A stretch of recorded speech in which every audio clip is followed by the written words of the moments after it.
Hello everyone, আজকে আমরা 2021 সালের এএনএম এবং জিএনএম এর ফিজিক্যাল সায়েন্স চ্যাপ্টারের প্রিভিয়াস ইয়ার কোয়েশ্চেনটা সলভ করব। তো দেখো, আজকের প্রথম কোয়েশ্চেনটা হচ্ছে যে নিচের কোনটি ভেক্টর রাশি। দেখো, ভেক্টর রাশি কাকে বলে যদি আমরা এটা জানতে চাই, তাহলে যেসব ভৌত রাশির মান প্লাস দিক দুটোই থাকবে তাকে বলবো কি আমরা ভেক্টর রাশি। তো দেখো, এখানে কোন ভৌত রাশিটার মান প্লাস দিক আছে সেটা আমরা চেক করব। তো দেখো, যদি ওজনের আমরা দেখতে যাই, তো ওজন কি জিনিস?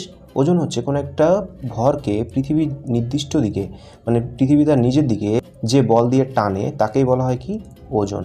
তাহলে আমরা ওজনের সংজ্ঞা দেখতে পেলাম যে তার একটা মান তো থাকবেই, সব ভৌত রাশির কি থাকে, মান থাকেই, প্লাস শুধু দিকটা লাগবে। তো দিকটা আছে কিনা যদি আমি চেক করতে চাই, তো ওজনের আমরা দেখলাম যে নির্দিষ্ট দিক আছে, যে পৃথিবী তার নিজের দিকে টানে, তার মানে নির্দিষ্ট দিক আছে। তাহলে মান প্লাস দিক দুটোই আছে, তাহলে ওজন হয়ে যাবে আমাদের সঠিক উত্তর।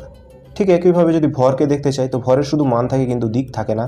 যদি ক্ষেত্রফলকে দেখতে চাই, তাহলে ক্ষেত্রফলের শুধু মান থাকে কিন্তু দিক থাকে না।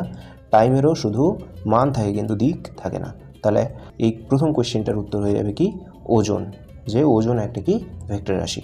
Thank you.